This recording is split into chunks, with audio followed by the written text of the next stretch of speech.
Merhabalar herkese. Belçika'ya Göç YouTube kanalıma hepiniz hoş geldiniz. Ben Ayşe Yılmaz. Bu kanalda Belçika'ya dair göç sürecimi ilk günden itibaren anlatmaya çabalıyorum. Biraz kişisel vlog gibi de düşünebilirsiniz. Bu konularla ilgileniyorsanız kanalıma abone olmayı, videoma hype atmayı, yorum bırakmayı unutmayın. Yorum yaparken azıcık saygılı olursak da, hatta epey saygılı olursak da sevinirim. Gün geçmiyor ki bana bir LinkedIn mesajı, bir mail, bir Instagram mesajı gelmesin.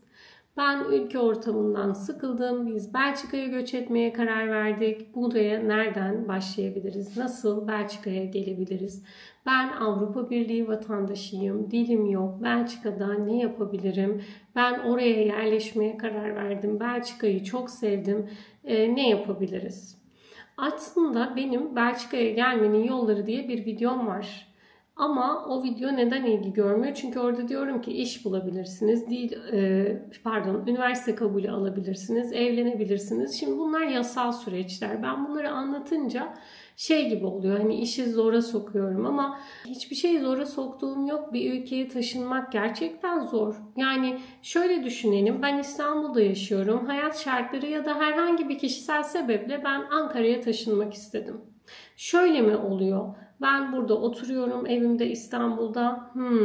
81 ilden hangisine gitsem Ankara'ya karşı sempati hissettim, ben Ankara'ya gideceğim. Böyle karar vermemeliyiz. Normalde nasıl karar vermeliyiz? Nereye, neden gitmek istiyorum? Benim özelliklerim mesela hayatı idame ettirmek için bir maaşa ihtiyacım var. Ya da işte çocuğum varsa onun eğitimi var. Evcil hayvanım varsa o var. Kocam, karım varsa onların hani hep birlikte bir yaşam sürdüğümüz için onların da benden bağımsız ihtiyaçları var. Ortak noktayı bulmaya ihtiyacımız var. Bazen de sevmediğimiz şehirlerde yaşamak zorunda kalıyoruz bu yüzden.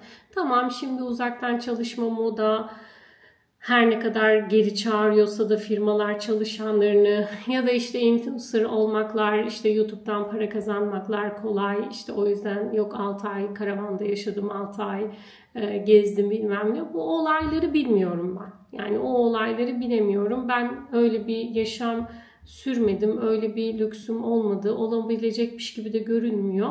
O yüzden ben bildiğim geleneksel yöntemlerden yola çıkarak bunları söylüyorum. Yani bir yere taşınmak, göç etmek düşünüldüğü kadar kolay değildi zaten. Düşündüğümde de düşünmediğimde de, ama belki dışarıdan bakıldığı kadar kolay değil, bunu söyleyebilirim. Şimdi gelelim konunun Belçika ayağına. Biz ta ilk videomda, kanalımda söylediğim gibi kafaya Amerika kıtasını koymuştuk. Hep sonra işte kader bizi buralara getirdi. İnsanların ısrarla ben İngiltere'ye gitmek istiyorum, Kanada'ya gitmek istiyorum, Amerika'ya gitmek istiyorum, Avustralya'ya, Yeni Zelanda'ya gitmek istiyorum. Videolarını da çok izledim, dinledim. Kişisel tercihlerini de çok dinledim zamanında ben. Ben sebep sorduğumda diyorlardı ki çünkü yani İngilizce konuşuluyor, yani bu saatten sonra yeni bir dil mi öğreneceğim deniliyordu.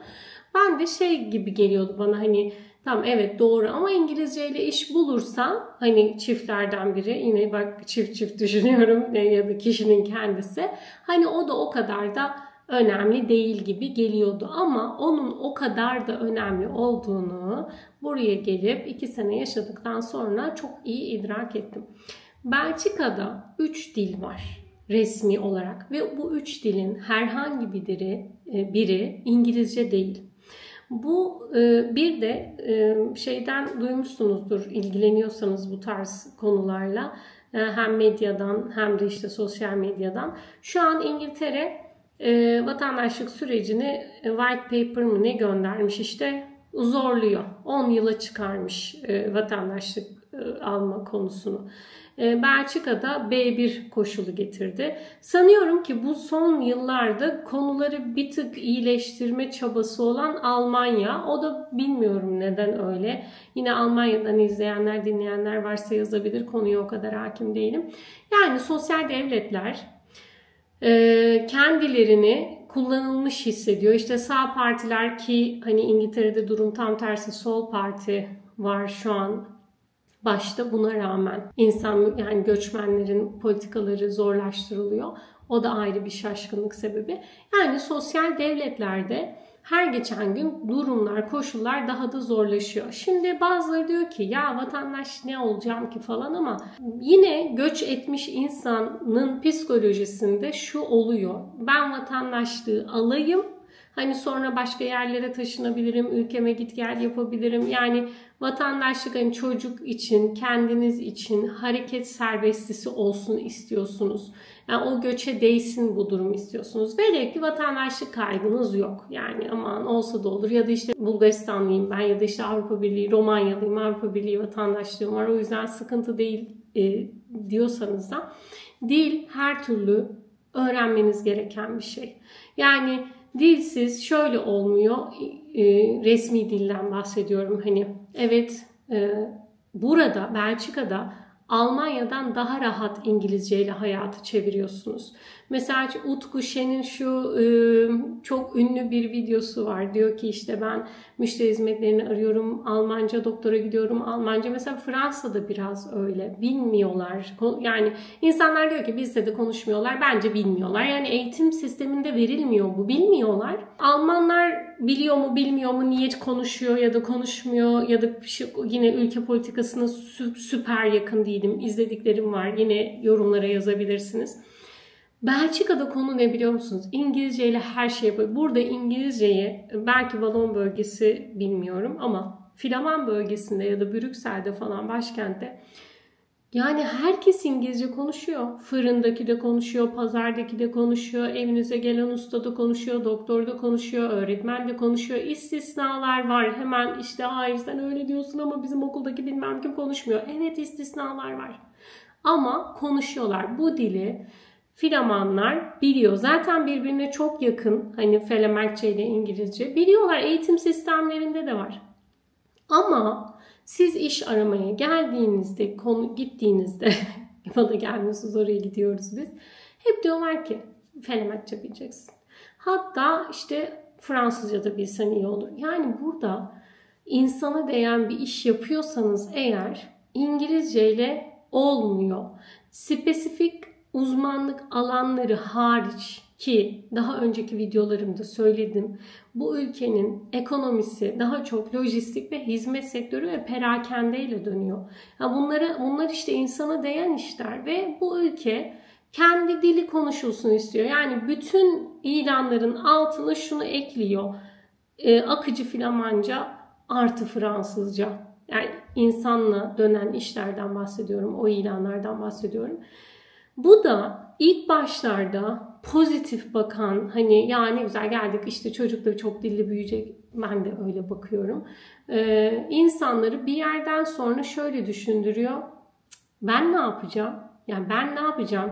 Çünkü bir dil öğrenmek öyle kolay bir süreç değil. Yani anneniz babanızla beraber gelen 18 yaşında insansanız görece daha kolay. Yani sorumluluğunuz yok, bir şeyiniz yok, işiniz gücünüz dil öğrenmek, git gel üniversite, o bile 2 sene. Ama dili öğrendim deyip de böyle sokaktaki her insanı anlayabilmek minimum 5 yıl ya. Bunun mümkün değil bundan aşağı bir zaman diliminde yapabilmek.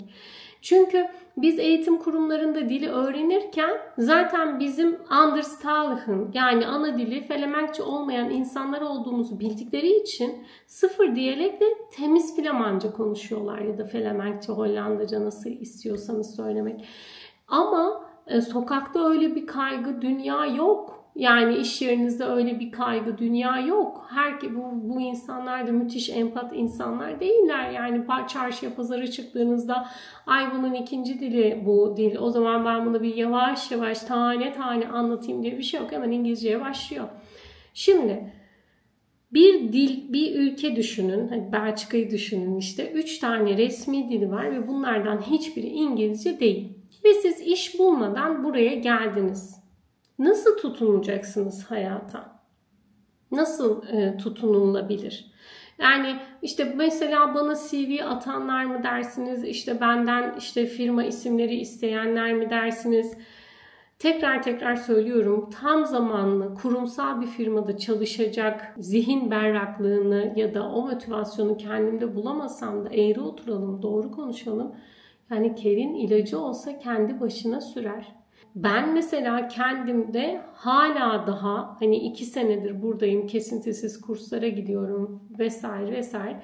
Gidip de bir yere Felemenkçe süper böyle kendimi anlatacak çok iyi bir sunum falan hazırlayamam mesela. Kalırım yani, bu dilde devam edemem. Yani bunun için dediğim gibi 5 sene gerekiyor.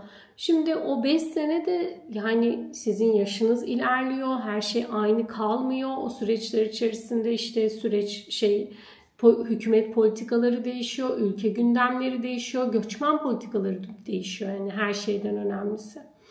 O yüzden hani işini gücünü bulmadan işte bir AB vatandaşıyım, yeşil pasaportum var vesaire, ben oraya geleyim, konumlanayım diyenlere ben diyorum ki biz geldik, hani benim eşim burada kendi mesleğini sürdürebildiği için, ben de işte part-time bir işte ona destek olabildiğim için, evet işte ana motivasyonumuz olan çocuk çok dilli büyüyecek, çocuk iyi bir ortamda büyüyecek şeyle ilerliyoruz. Ama eğer pasaportun hani bütün Avrupa ülkelerini kapsıyorsa, eğer ülke seçme şansın varsa, İngiltere gibi, dediğim gibi işte gerçi İngiltere gibi, şimdi Avrupa deyince İngiltere gibi kaldı. İngiltere gibi ana dili İngilizce olan bir yer, yani hani o da biliyorsunuz yani Bulgaristan vatandaşları İngiltere'de de gidip yaşayabiliyor aslında. Onu söylemeye çalışıyorum şimdi. İngiltere Avrupa Birliği üyesi değil, bunu da bilmiyor musun diye gözünüzü seveyim yazmayın yani. İngiltere gibi ana dili İngilizce olan bir ülkeyi tercih edebilirsiniz. Hani diğer kıtalar zorluyorsa. Ya da Almanya şöyle güzel bence. Almanya'nın hala bir sürü göçmen politikası var. Yani Almanya hala göçmen istiyor gibi geliyor bana. Yani 1 milyon tamam, süper politikalar değil, işte bürokrasisi zor, carçurt, ama var. Yani göçmen politikası var. Ama Belçika'nın nitelikli iş gücü göçmen politikası olmadığı gibi sevgili Zuhal Demir şu an tır şoförlerini falan da istemiyor.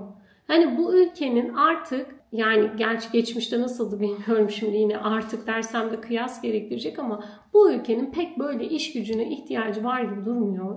Gerçekten öyle bir tarzları yok. Baktığınız zaman işsizlik maaşı alan çok, evet, ama bu ülkenin kendi iç dinamikleriyle ilgili. Yani bunun önünü açmış vakti zamanında, insanlar da ondan faydalanıyor. Yani gerçek bir işsizlik değil onlar. Ya da ilanlar açıyorlar, evet, ama açılan ilanların az önce söylediğim gibi hemen hemen hepsinde akıcı Felemenkçe ya da Fransızca ya da ikisi birden, hatta üstüne Almanca bilmem ne isteniyor.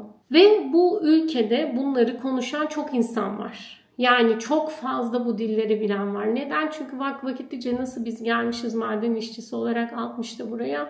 Diğer ülkelerden de insanlar gelmişler. O insanların 2. nesilleri, 3. nesilleri, her ne kadar herkes okuyamamışsa da dilleri öğrenmişler, yaşaya biliyorlar yani. O yüzden de hani işte sen gittiğin firmada neden şoförlük düşünmüyorsun? Çünkü bizim şoförler gencecik çocuklar 3-4 biliyor. Yani öyle kolay değil. Burada şu yok yani, hani Belçika'ya gelmeyin, yok işte şuraya gitmeyin. Buna ben karar veremem. Herkesin kendi bileceği iş. Yani kaç yaşında insanlarız burada, bir ülke değiştirmeye karar verecek yaştaysanız 18'inizi geçmişsinizdir diye düşünüyorum. Yani benim keşke dememle olacak olsa bunlar. Keşke derken hani size kolaylık sağlayabilsem keşke manasında o keşke. Ama böyle bir durum yok. Herkes kendi eksiğini, artısını kendisi daha iyi bilir, düşünür. Ancak yani bana soracak olursanız, işte ben beden öğretmeniyim, eşim şunu yapıyor, ben şuradan mezunum, eşim bunu yapıyor. İşte biz Belçika'da ne yapabiliriz? Bunların Belçika için bizim geçmişimizin hiçbir önemi yok.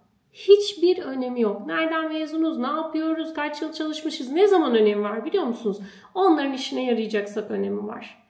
Yani bir firma kimya mühendisine ihtiyaç duyuyorsa sizin geçmişinizle ilgileniyor. Bir firma otomotiv mühendisine ihtiyaç duyuyorsa sizin geçmişinizle ilgileniyor. Ama biz psikologuz, doktoruz, hakimiz, savcıyız, işletme mezunuyuz, iktisat mezunuyuz, işte 18 sene ekip yönettik, beden öğretmeniyiz, ilgilenmiyor.